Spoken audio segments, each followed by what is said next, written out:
Elise Johnson looked out her office window at the city skyline. The lights were coming on as evening fell. 10 years ago, she had started Horizon Innovations in a tiny office with just 3 people. Now she ran a Fortune 500 company with thousands of employees across the country. As one of the few black women running a major tech company, Elise had faced plenty of closed doors. But she had pushed through them all with hard work, brilliance, and a refusal to be ignored. Today had been huge. After months of talks, Horizon had finally bought Riverstone Properties, a major real estate company that owned dozens of buildings downtown. Elise's stomach growled. She hadn't eaten since morning, too busy with signing papers and shaking hands. She deserved something special tonight. The Silver Spoon restaurant had been on her list to try for ages. People said it had the best food in town. She picked up her phone and made a reservation for one. "Just finished the biggest deal of my career," she texted her mom. "Going to treat myself to a nice dinner." Her mom replied right away, "So proud of you, baby girl. Enjoy every bite." At home, Elise changed out of her business suit into something more comfortable.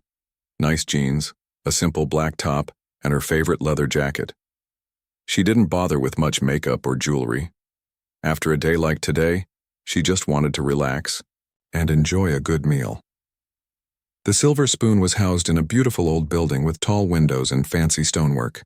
Inside, soft jazz played and the lights were low. Crystal glasses sparkled on white tablecloths. The place was busy but not packed. Elise approached the host, a tall man in a crisp black suit. "Good evening. I have a reservation for Johnson party. Of 1. The host looked her up and down. His smile didn't reach his eyes. "Johnson, let me check." He looked at his computer screen for what seemed like too long. "Yes, I see it here, but we're running a bit behind tonight. If you'd like to wait at the bar, we'll call you when your table is ready." Elise glanced around. Several empty tables were clearly visible. "How long do you think it will be?"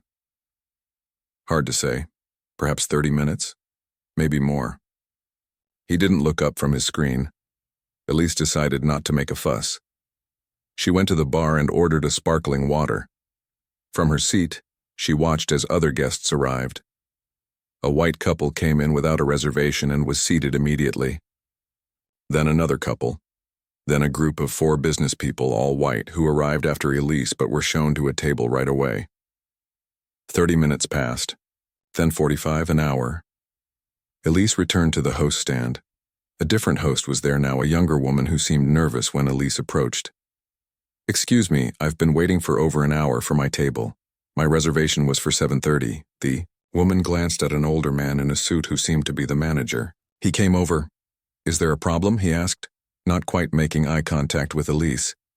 "Yes, I've been waiting for over an hour while people who came after me have been seated." The manager cleared his throat.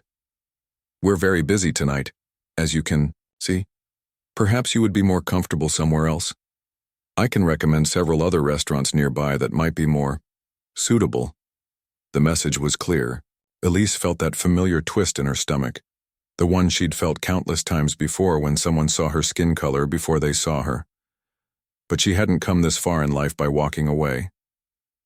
"I have a reservation, and I'd like to be seated." "Now, please." The manager's lips tightened. He nodded to a server nearby. "Take her to table 45.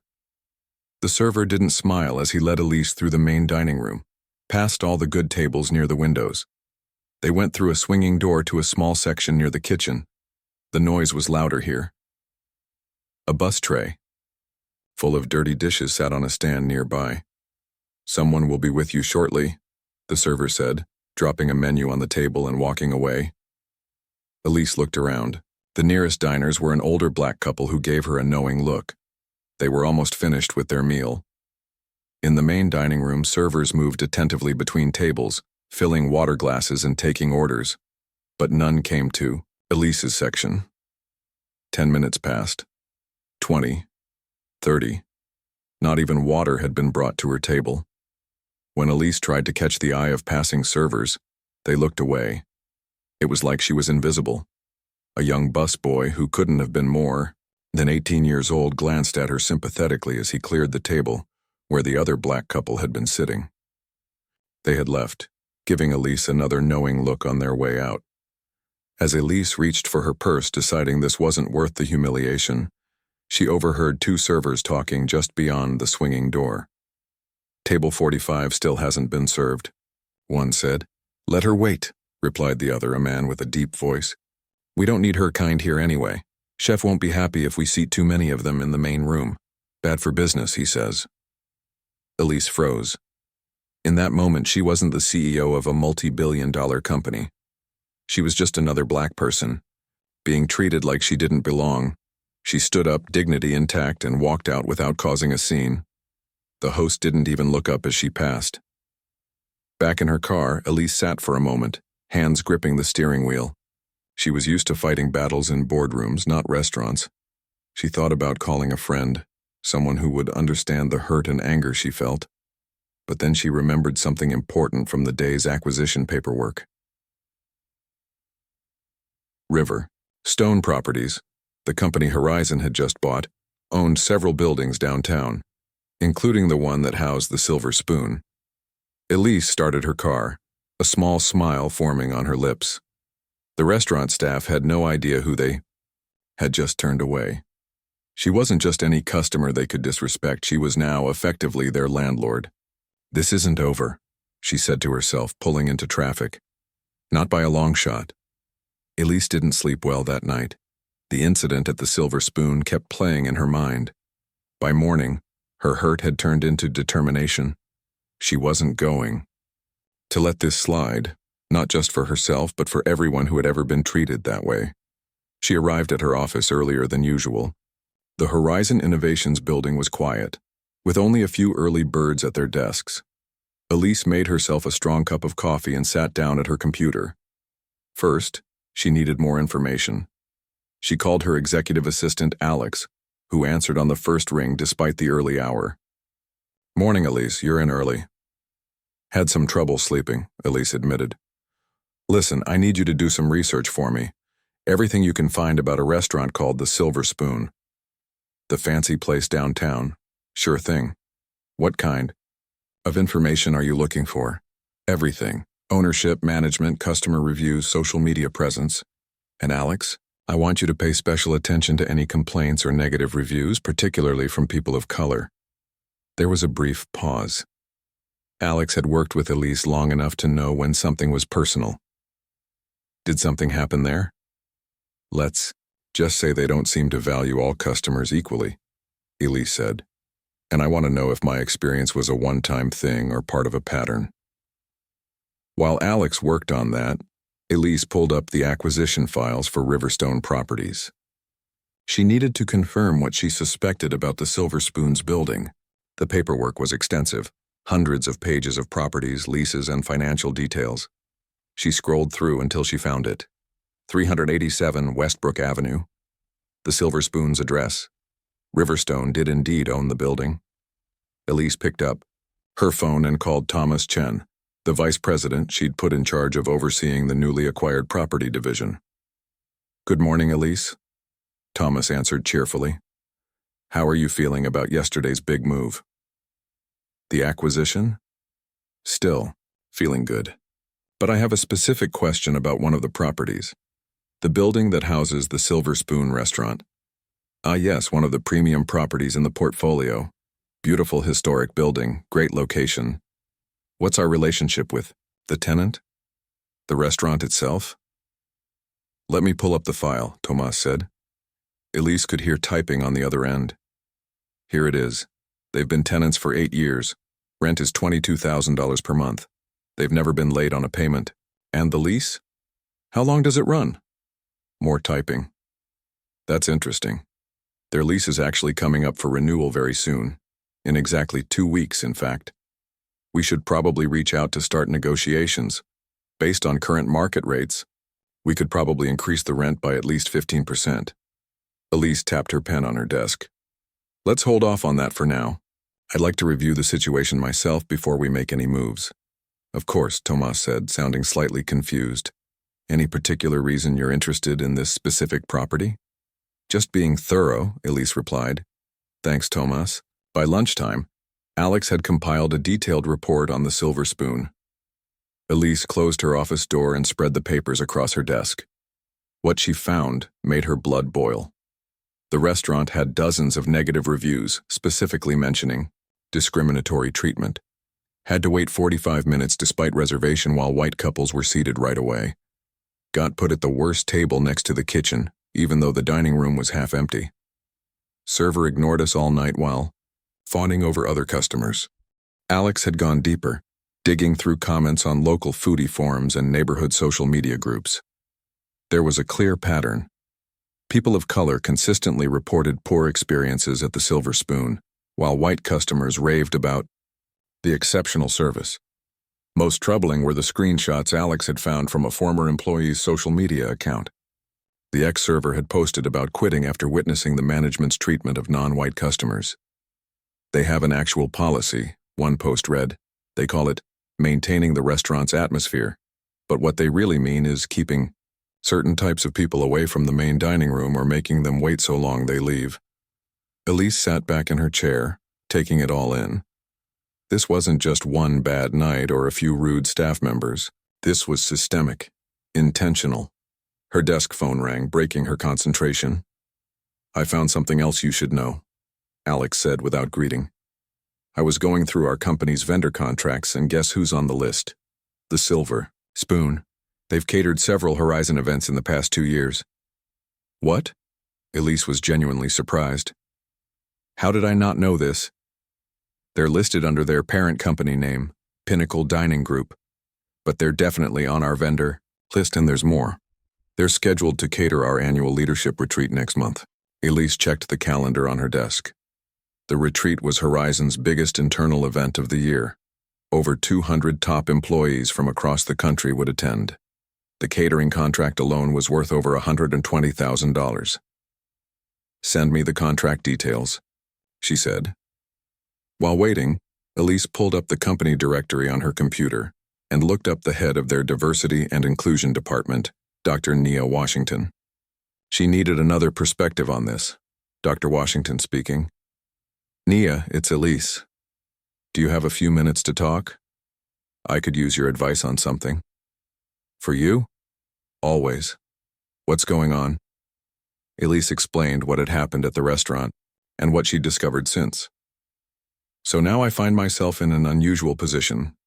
As CEO of Horizon, I effectively have power over this restaurant in 3 different ways: as their landlord, as their client, and as a voice that could influence public opinion. The question is, what's the right thing to do with that power?" There was a thoughtful silence before Nia responded. "You know, in my years of diversity work, I've found that meaningful change rarely comes from simple punishment. It comes from creating understanding and accountability. You have a unique opportunity here to do something that could have lasting impact, not just at this one restaurant, but perhaps beyond." By the end of the day, Elise had a plan forming in her mind. She wasn't just going to fire the staff or cancel the contract or raise their rent.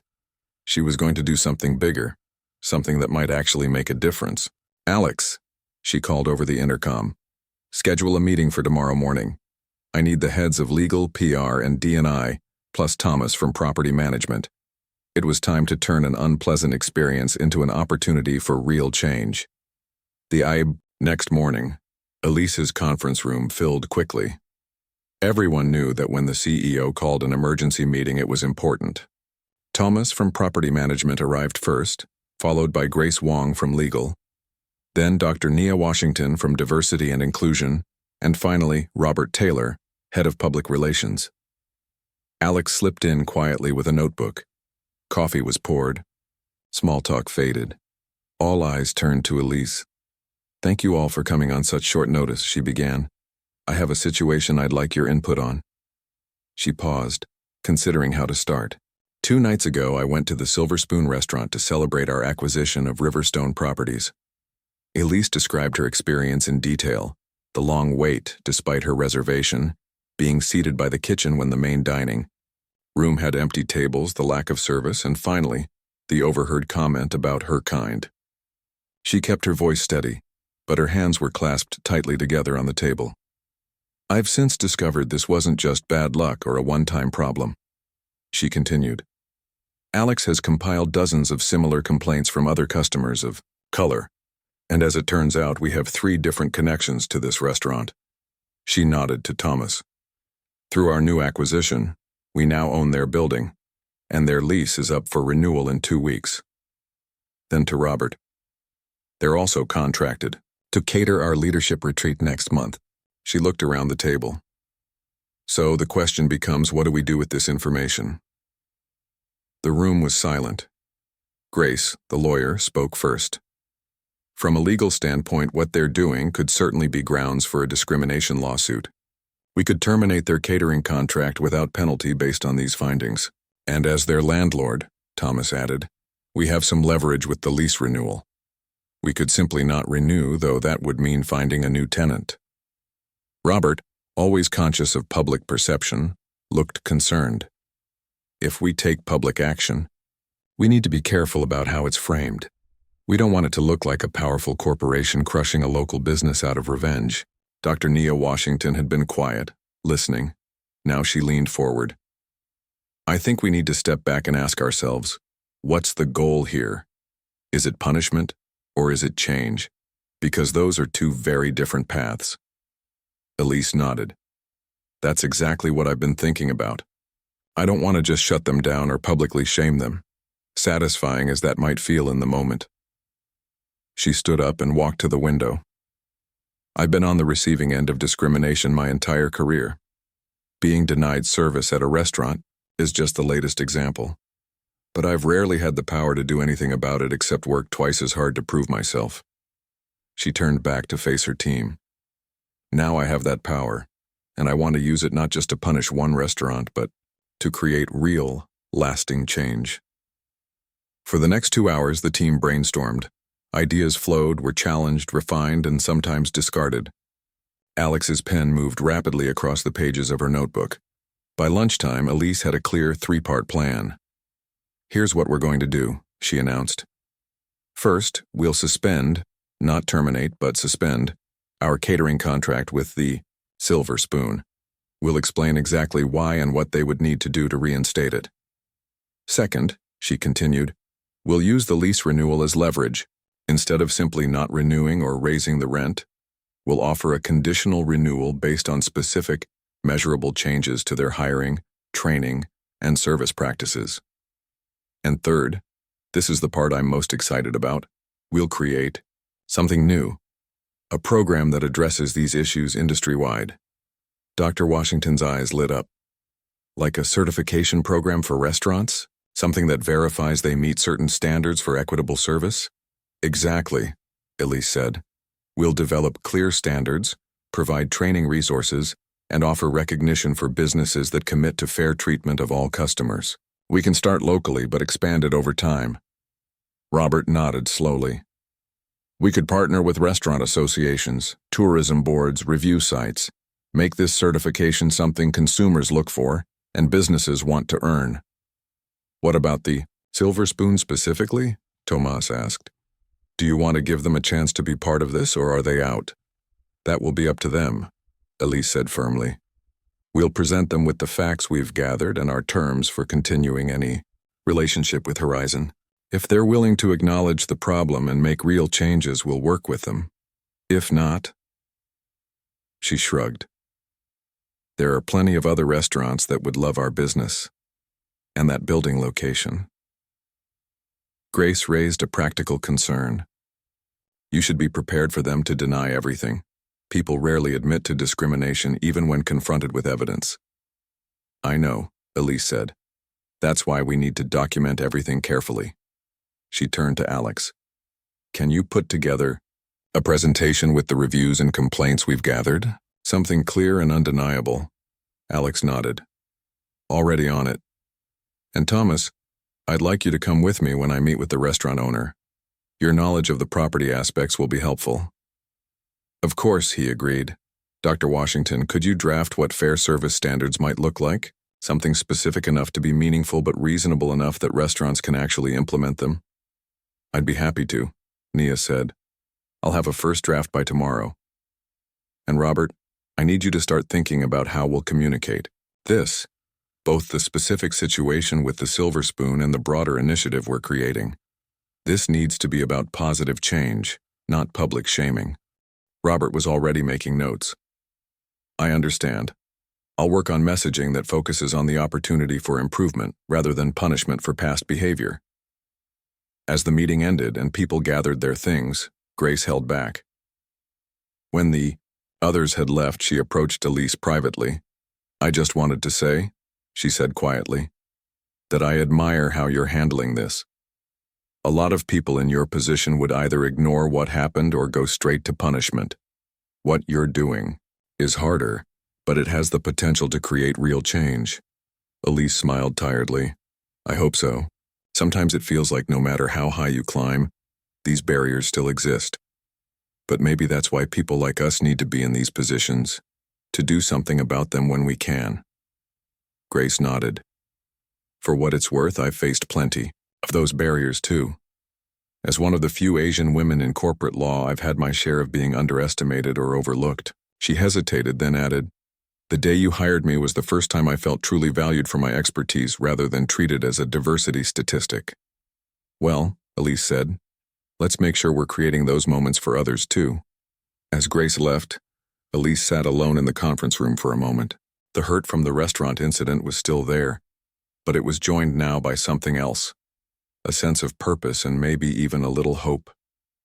She was about to turn an ugly experience into something that might make a difference. She picked up her phone and made a call.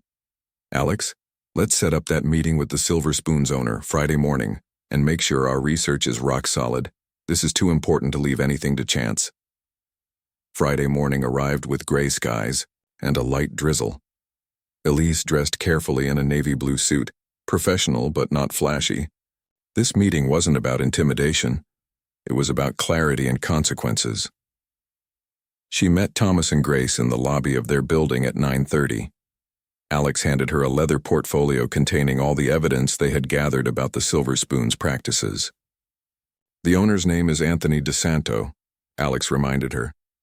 He's owned the restaurant for 12 years, started as a chef, bought out the previous owner. No prior complaints on record with the Better Business Bureau before about 5 years ago, but since then there's been a steady increase. Elise nodded. Any last-minute advice? She asked her team. Stay calm no matter what, Grace said. If he gets defensive or hostile, that works in our favor legally. And remember, Thomas added, we're not just the landlord. We're potential future clients too. That gives us even more leverage. The Silver Spoon was just opening when they arrived. A young host was setting up the reservation stand, looking surprised to see people so early. We have a meeting with Mr. DeSanto, Elise said. Oh, let me check if he's here yet. The host disappeared through a door. A minute later, a tall man with salt and pepper hair emerged, wiping his hands on a kitchen towel. He smiled professionally, though his eyes showed confusion. Good morning. I'm Anthony DeSanto. I understand you wanted to meet with me. He looked at all three visitors, his gaze not settling on any one person. Yes. Elise stepped forward. I'm Elise Johnson, CEO of Horizon Innovations. She gestured to her colleagues. This is Thomas Chen, VP of our Property Management Division, and Grace Wong, our Chief Legal Counsel. DeSanto's smile faltered slightly. Legal counsel? Is there a problem with the lease? I know it's up for renewal soon, but we've always paid on time. The lease is one of the things we need to discuss, Elise said evenly. Is there somewhere private we can talk? DeSanto led them to a small office at the back of the restaurant.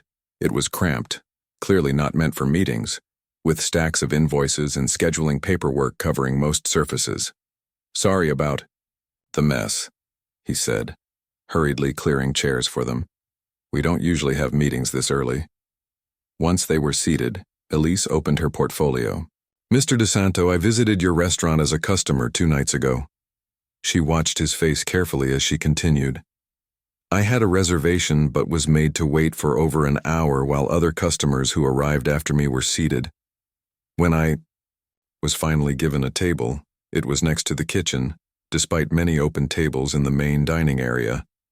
And after waiting 30 minutes more, not a single server had even brought water to my table. DeSanto frowned, looking genuinely confused. I'm sorry to hear that. We do get busy, but that's not our standard of service. If you had asked for a manager, Mr. DeSanto, Elise interrupted gently.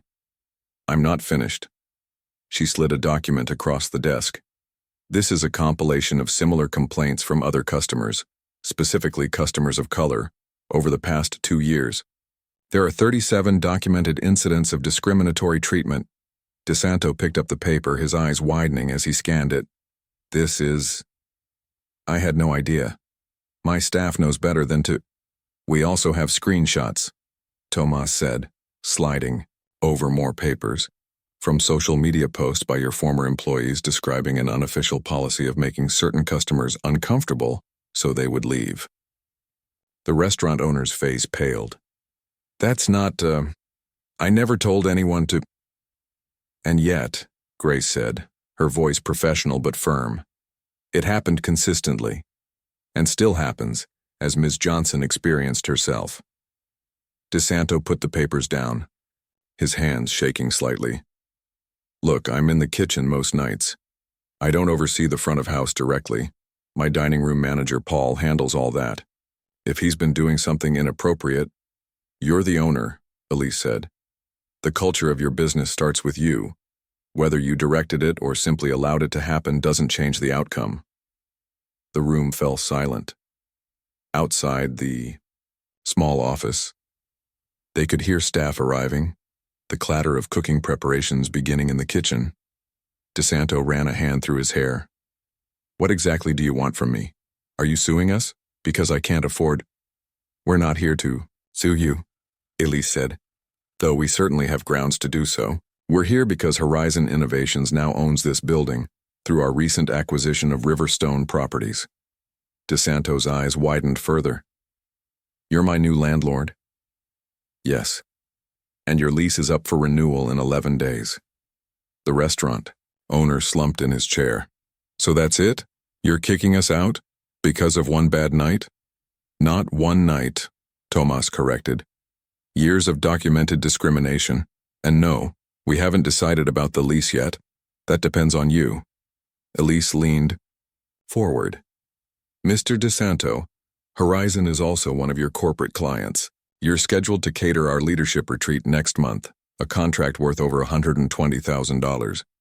DeSanto looked like he might be sick. I didn't realize. Please, this restaurant is my life's work. I can't lose it. We don't want you to lose it, Elise said, her voice softening slightly. What we want is for the Silver Spoon to change, fundamentally change. Grace pulled out a folder and placed it on the desk. This is a conditional lease renewal agreement, along with conditions for maintaining your catering contract with us. I suggest you read it carefully. DeSanto opened the folder with shaking hands. As he read, his expression cycled through disbelief, anger, and finally resignation. This says I need to replace my entire management team, he said. Implement comprehensive diversity training for all staff, change hiring practices, submit to regular reviews, create an incident reporting system. He looked up. This would cost thousands to implement. Less than losing your restaurant would cost, Thomas pointed out, and certainly less than a discrimination lawsuit. DeSanto looked at the papers again. And this community partnership program? Yes, Elise said. We want the Silver Spoon to mentor and support local food entrepreneurs from underrepresented groups. Share your expertise, help create opportunities for others. Why are you doing this? DeSanto asked, looking directly at Elise for the first time. You could just shut us down, find another restaurant for your events. Why give us a chance at all? Elise held his gaze. Because shutting down one restaurant doesn't solve the bigger problem. The hospitality industry has discrimination issues everywhere. We want to create a model for change that others can follow. She paused. And maybe because I believe people can do better when they understand the impact of their actions. The office door suddenly opened. A middle-aged man in a crisp suit poked his head in. Tony, we need you to check the seafood delivery. Oh, sorry. I didn't know you had company. Paul, DeSanto said, his voice strange. "Come in. This is my dining room. Manager Paul Whitley." Paul entered, smiling professionally at the visitors. "Good morning." "Mr. Whitley," Elise said, standing to face him. "I was a customer here 2 nights ago. I had a reservation for 7:30 under the name Johnson. Do you remember me?" Paul's smile froze. A flicker of recognition crossed his face quickly. Masked. "I'm sorry. We have so many customers. I was the black woman you kept waiting for over an hour, then seated by the kitchen, then never served," Elise said evenly. "The one you suggested might be more comfortable somewhere else." Paul glanced nervously at his boss. We were very busy that night. If there was a misunderstanding—" "It wasn't a misunderstanding," DeSanto said suddenly, his voice hard. He turned to Elise. "I'd like to speak with my staff privately if you don't mind." Elise nodded. "Of course. We'll give you some time to review those documents. You have until next Friday to decide if you're willing to meet our conditions." As they gathered their things to leave, DeSanto stopped them. "Ms. Johnson," he said, "for what it's worth, I'm sorry about what happened to you here. It's not who I want to be, or what I want my restaurant to be." Elise looked at him thoughtfully. "Then make it better, Mr. DeSanto. Not just for me, but for everyone who walks through your door." Outside, as they walked back to the car, Thomas asked, "Do you think he'll do it? Make all those changes?" Elise watched the rain falling on the sidewalk. "I don't know. Change is hard, especially when you've been doing things a certain way for years." She smiled slightly. "But sometimes people surprise you." "And if he doesn't agree?" Grace asked. "Then we find a better restaurant for that beautiful building," Elise said firmly. "And for our catering needs, there are plenty of business owners who understand that treating everyone with dignity isn't just the right thing to do. It's good business too." As they drove away, Elise looked back at the silver spoon.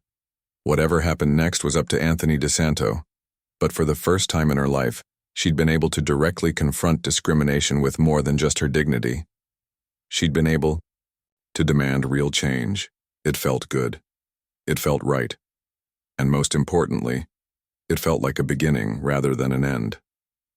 6 months passed like a whirlwind. Seasons changed, leaves fell, and snow dusted the city streets before melting away to reveal the first hints of spring. Through it all, Elise had almost forgotten about the silver spoon. Almost, but not quite. Anthony DeSanto had called her the day before their deadline. His voice had been tired but resolute. "I've been doing a lot of thinking," he'd said. "And a lot of listening. I talked to former employees, read through all those reviews, really looked at what was happening in my restaurant." A heavy pause. "You were right, and I want to fix it." The changes hadn't been easy. Paul Whitley and 2 other managers were let go. The entire staff underwent training. DeSanto himself spent weeks personally apologizing to customers who had left the negative reviews. He hired a consultant specializing in inclusive business practices, a cost he hadn't budgeted for but found a way to manage. Horizon Innovations had kept their end of the bargain too. They renewed the lease at the same rate rather than raising it. They reinstated the catering contract once the initial changes were verified, and most significantly, they launched the Equitable Dining Initiative, a program that would eventually spread to restaurants across the city. Now, on a mild April evening, Elise stood outside the Silver Spoon once again. The building looked the same, but a new sign had been added near the door, a simple emblem indicating it was certified under the Equitable Dining Standards. "Nervous?" asked Dr. Nia Washington, who stood beside her. Elise smiled. "A little." "It's silly, I know." "Not silly at all," Nia assured her. "Last time you were here wasn't exactly pleasant. The restaurant was hosting a special event tonight, the graduation dinner for the first class of the Food Entrepreneur Mentorship Program, a partnership between the Silver Spoon and a local culinary school. 10 aspiring chefs and restaurant owners from underrepresented backgrounds had completed 6 months of intensive training and mentorship. Tonight was their celebration. As honorary guests, Elise and Nia entered first. The restaurant had been transformed, Not physically. It was still the same elegant space with white tablecloths and crystal glasses. But the energy felt different. The host who greeted them, a young black woman with a warm smile, led them not to a table by the kitchen but to the best spot in the house. "Mr. DeSanto asked that you be seated here," she explained. "He'll be out shortly. He's just finishing up with the graduates." As they settled in, Elise looked around. The dining room reflected the diversity of the city. The staff, both front and back of house, was a mix of races and backgrounds. Most importantly, every customer, regardless of appearance, was receiving the same attentive service. "Ms. Johnson." Anthony DeSanto approached their table, wiping his hands on his chef's apron. "Thank you for coming tonight. It means a lot to our graduates." He looked nervous but genuine. "Can I bring you something to drink? Or perhaps some appetizers? I've prepared a few special dishes for tonight." "That would be lovely," Elise said. "And please, call me Elise." As DeSanto went to prepare their food personally, Nia looked around approvingly. "You know, when you first told me about your plan, I thought you were being too optimistic. Most people resist change, especially when it challenges their worldview." "I wasn't sure it would work either," Elise admitted. "But sometimes people just need to see the problem clearly, and sometimes they need a little motivation to fix it." The dinner was extraordinary. Course after course of beautifully prepared food arrived, each one introduced by one of the program graduates who had helped create it. A young woman from Colombia presented a modern take on traditional arepas. A middle-aged man who had immigrated from Ethiopia served a spectacular dorowat. A single mother from the city's poorest neighborhood had created a dessert inspired by treats her grandmother used to make. Between courses, Elise chatted with the graduates. Their stories were diverse but shared common themes: passion for food, barriers to entry in the industry, and gratitude for the opportunity this program had provided. "Before this, I couldn't get any restaurant to even interview me," one young chef told her. "Now I have 3 job offers and a business plan for my own place someday." As the evening wound down, DeSanto clinked his glass for attention. The room quieted as he stood before the gathering. "I want to thank everyone for coming tonight to celebrate these incredible chefs," he began. 6 months ago, I thought I was about to lose everything I'd worked for." He glanced at Elise. "Instead, I gained a whole new perspective on what this restaurant could be." He gestured to the graduates. "These talented individuals have taught me as much as I've taught them. They've brought new ideas, new flavors, and new energy to the Silver Spoon. Our business hasn't suffered from these changes. It's thrived. Our reservations are up 30%. Our reviews are better than ever." He paused, seeming to gather himself. "I also want to thank someone who could have simply shut us down but instead pushed us to be better." He raised his glass toward Elise. "Sometimes the hardest feedback to hear is exactly what we need." After the applause died down, Elise was surprised when DeSanto asked if she would like to say a few words. She hadn't prepared anything, but as she looked around at the faces, the graduates, the staff, the other diners, she knew what she wanted to say. "When I was a little girl," she began, "my mother used to tell me that when someone treats you badly, you have 3 choices. You can let it destroy you, you can let it define you, or you can let it strengthen you." She smiled at the memory. "As I got older, I realized there was a 4th option. You can use it to create change." She looked at the graduates. "Each of you has faced barriers. Each of you has experienced moments when you weren't welcome. But look at what you've created. From that experience, look at the talent and perspective you're bringing to this industry." She turned to DeSanto. "And thank you, Anthony, for being open to change, for doing the hard work of transformation. This restaurant is proof that facing our biases honestly doesn't diminish us. It makes us better, stronger, and ultimately, more successful." Later, as Elise and Nia were leaving, a family was entering the restaurant. Grandparents, parents, and a little girl about 10 years old. They were black, dressed up for what was clearly a special occasion. The host greeted them warmly and led them to a table by the window. The little girl's eyes widened as she looked around the elegant restaurant. She walked a little taller, clearly feeling important and welcome in this grown-up space. Elise remembered that feeling. Or rather, she remembered rarely having that feeling as a child. "That's why we did this," she said softly to Nia, nodding toward the family.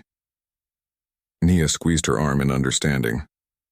One restaurant at a time. Outside, the city lights sparkled against the darkening sky. Elise took a deep breath of the spring air. What had started as an ugly incident had grown into something she was genuinely proud of. The Equitable Dining Initiative was expanding to other cities. 3 of the graduates were starting their own restaurants. And one restaurant that had once made her feel unwelcome had become a model for change. She thought about all the times in her life when she'd been denied opportunities, made to feel less than, or expected to accept substandard treatment. All the times she'd swallowed her hurt and simply worked harder to prove herself. Having the power to insist on better was still new to her. Using that power to lift others felt right. Her phone buzzed with a message from Alex. "How did it go?" Elise smiled as she typed her reply. "Better than I ever imagined. Sometimes the best revenge isn't revenge at all. It's transformation."